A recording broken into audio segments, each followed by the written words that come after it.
गुरुर्ब्रह्मा गुरुर्विष्णु गुरुरेव महेश्वरः गुरु साक्षात् परब्रह्म तस्मै श्री गुरुवे नमः।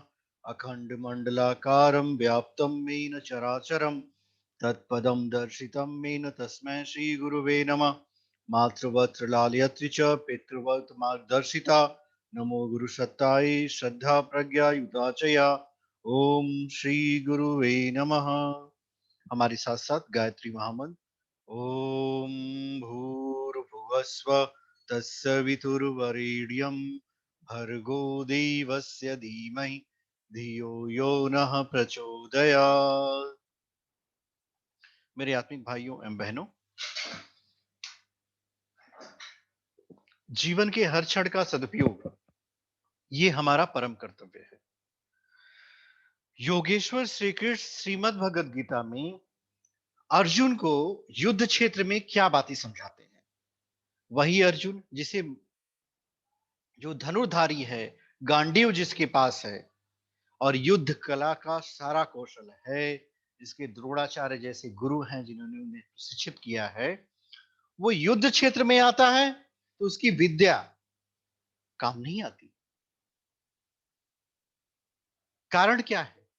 क्योंकि भौतिक जगत आपका हमेशा साथ नहीं रहेगा। आपको आत्मिक जगत में प्रवेश करना ही पड़ेगा। होता क्या है? स्वयं परमात्मा योगेश्वर श्री कृष्ण कुरुक्षेत्र के मैदान में श्रीमद् भगवद गीता सॉन्ग डिवाइन जिसको कहते हैं, वो अर्जुन से सुनाते हैं। आज के इस समय में हम सभी श्रीमद् भगवद गीता के उन बातों को समझेंगे जो हमारे जीवन के लिए अति उपयोगी है, जिससे हम सब का कल्याण हो सकता है। देखिए, मानव का जो जीवन है वह सिर्फ एक ही उद्देश्य से प्राप्त हुआ है। मनुष्य, ईश्वर ने आपको इसलिए बनाया, आप इसको मानो या ना मानो, इससे कोई फर्क नहीं पड़ने वाला। क्यों? क्योंकि भगवान चाहता है कि आप उसके जैसे बन जाओ, नर से नारायण बन जाओ, उसी की यात्रा में आप नर हो। आज from the body of human being आप डिवाइन बीइंग में कन्वर्ट हो जाओ। इसी कन्वर्जन की प्रोसेस जो है, प्रक्रिया है, वही श्रीमद् भगवद गीता में हमें बताया जाता है। श्रीमद् भगवद गीता का जो अध्ययन करेगा, जो मनन करेगा, जो चिंतन करेगा, जो धारण करेगा, वह निश्चित ही नर से नारायण बन जाएगा। तो आइए इस यात्रा में हम सब समझते हैं। कुछ कुछ ऐसे श्लोकों को हम समझेंगे जिसको जिसका मूल हम हैं। मनुष्य का मूल क्या है? हमारी मूल क्या है? होता यह है कि एक बगीचा था। बगीचे का जो मालिक था वो कुछ दिन के लिए बाहर जाता है। तो बाहर चला गया बगीचे का मालिक। तो उसने एक व्यक्ति को कहा कि इस बगीचे में जितने भी पुष्प हैं, जितने भी पौधे हैं, इन सब का ख्याल रखना। तो जो ख्याल रखने वाला था, अब वो कैसे ख्याल रखता है?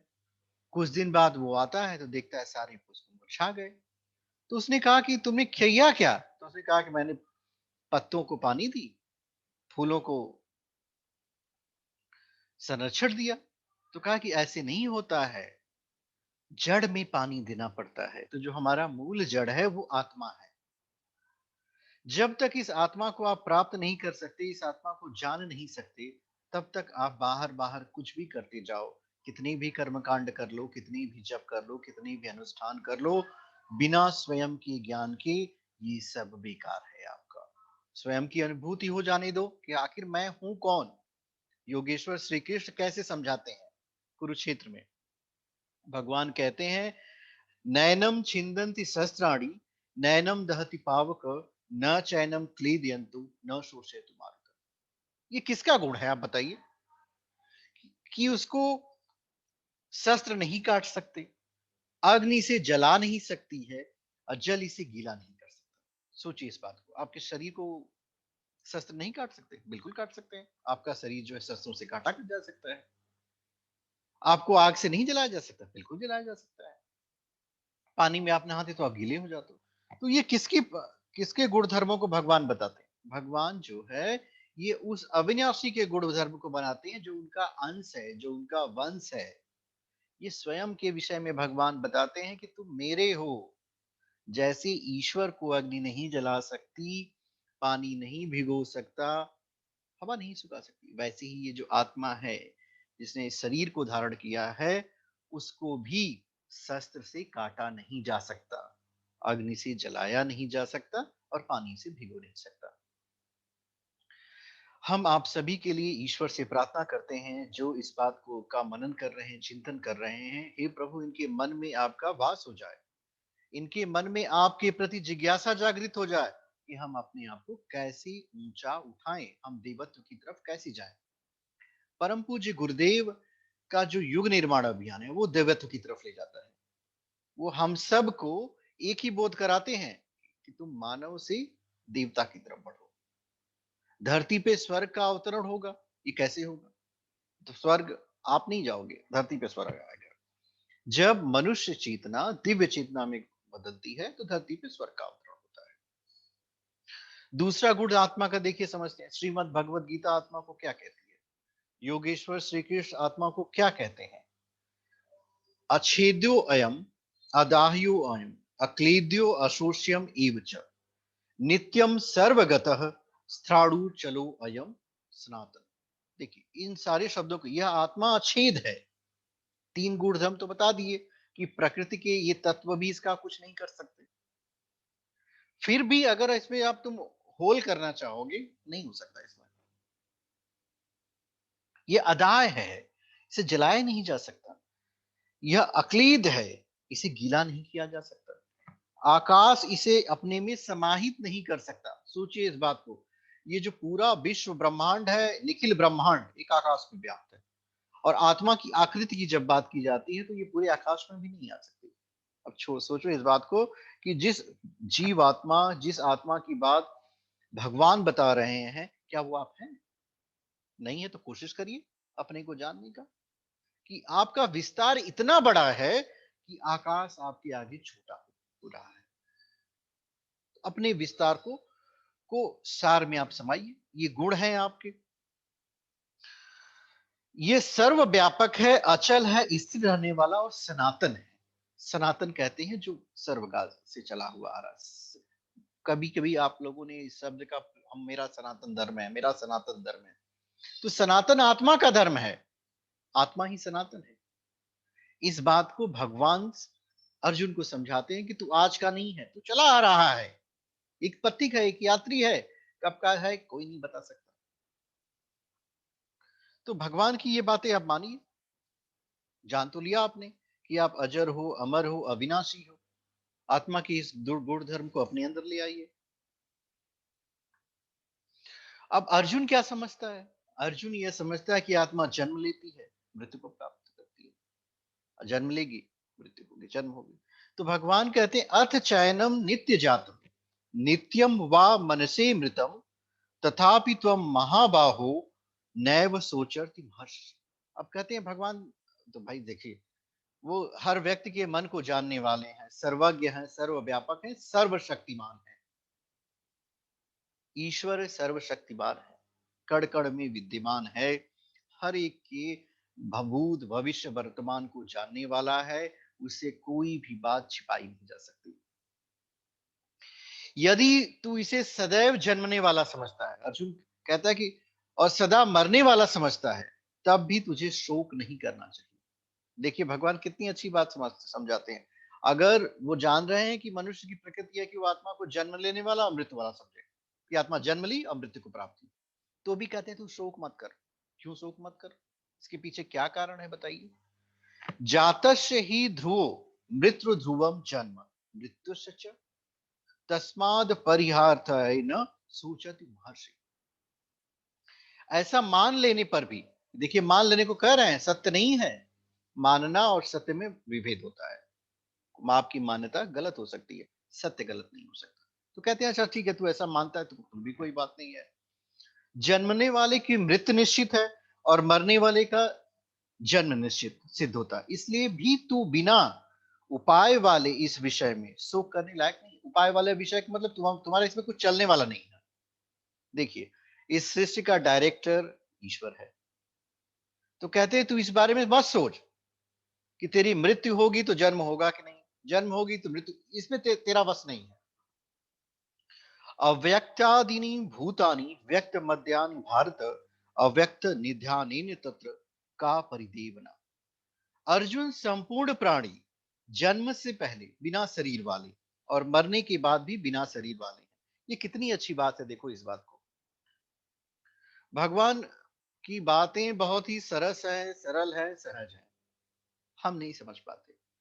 कितनी अच्छी बात बताते हैं प्रभु कि इस शरीर से पहले भी तेरा अस्तित्व है और इस शरीर के बाद भी तेरा अस्तित्व हो रहा है। ये आपका जो प्रेजेंट है, इसका भी एक पास्ट है और इसका एक फ्यूचर है।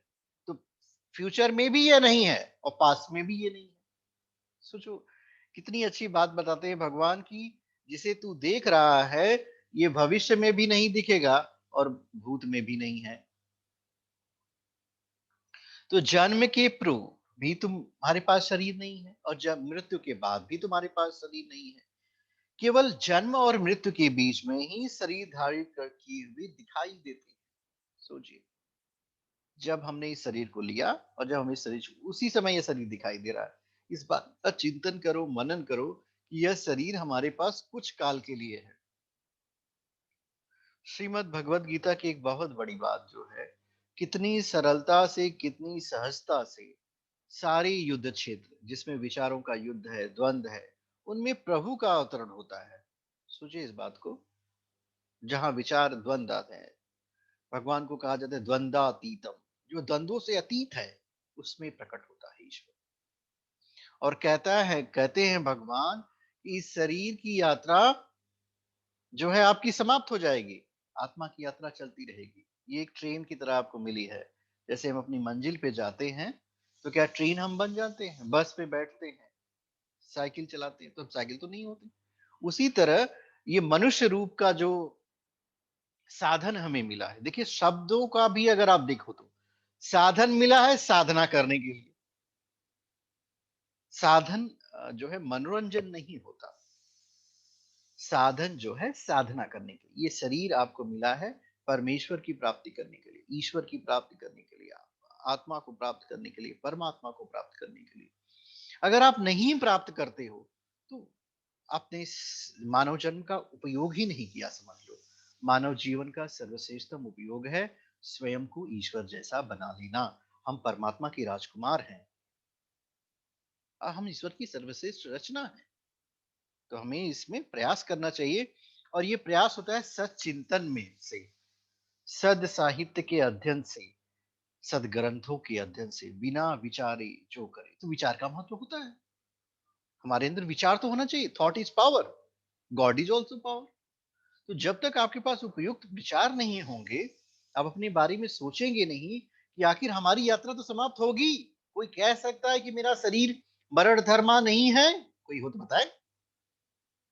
शरीर को अमृत का वरदान दिया ही नहीं जा सकता। हाँ, आत्मा अजर अमर अविनाशी है, उससे यह छीना नहीं जा सकता। तो जो आपका स्वधर्म है, भगवान कहते हैं बहुत अच्छी बात, श्रेयान स्वधर्मो पर धर्मो भयावह। इतना अच्छा अच्छा सूत्र श्रीमद् भगवद गीता में योगेश्वर श्री कृष्ण स्वयं आके समझा के जाते हैं कि आत्मा का धर्म श्रेयस्कर है और परधर्म, शरीर का धर्म भयावह है। शरीर में विकार होंगे, आपके शरीर में, शरीर ही आपको गिरा देगा। पर आत्मा के धर्म में रहोगे, स्व के धर्म में रहोगे, तो निश्चय ही श्रेय को पाओगे, स्वर्ग को पाओगे और अपनी आत्मिक उन्नति करते हुए चले जाओगे। आज के लिए इतना ही। परमेश्वर का प्यार आप सभी के साथ रहे। जिन भी लोगों को ये क्लास ज्वाइन करनी है, वो इस व्हाट्सएप नंबर पे व्हाट्सएप करें। हम आपके साथ रहेंगे और आपको श्रीमद् भगवत गीता की जो वास्तविक अर्थ है, अनुभूत जन अर्थ है, वो स्वयं योगेश्वर श्री कृष्ण, हम तो सिर्फ माध्यम है। भगवान का ज्ञान भगवान ही जानते हैं। धन्य हो जाता है जिसने श्रीमद् भगवत गीता का मनन किया, चिंतन किया, श्रवण किया। वह शरीर धन है, वह कान धन है। हम आप सभी के लिए ईश्वर से शांति की प्रार्थना करेंगे। ओम शांति शांति शांति। मैं अजय कुमार चौबे, गोरखपुर से। आप इस व्हाट्सएप नंबर पे अपना रजिस्ट्रेशन कराएं। श्रीमद् भगवद गीता की जो 7 डेज कोर्स है, हम आपको कराएंगे। श्रीमद् भगवद गीता आपको जीवन जीने में आपको मदद करेगी। जिन भी लोगों की इच्छा हो साधना करने की, परमेश्वर का साक्षात्कार करने की, ध्यान करने की, गायत्री मंत्र जप करने की या फिर कोई और महाविद्या जानने की, समझने की, वो हमारे व्हाट्सएप नंबर पे करें। हम आपकी मदद करेंगे। हम तो माध्यम हैं, मदद करने वाली गुरुदेव माता जी हैं, वो आपकी मदद करेंगे। ओम शांति, शांति, शांति, शांति, शांति। ओम शांति।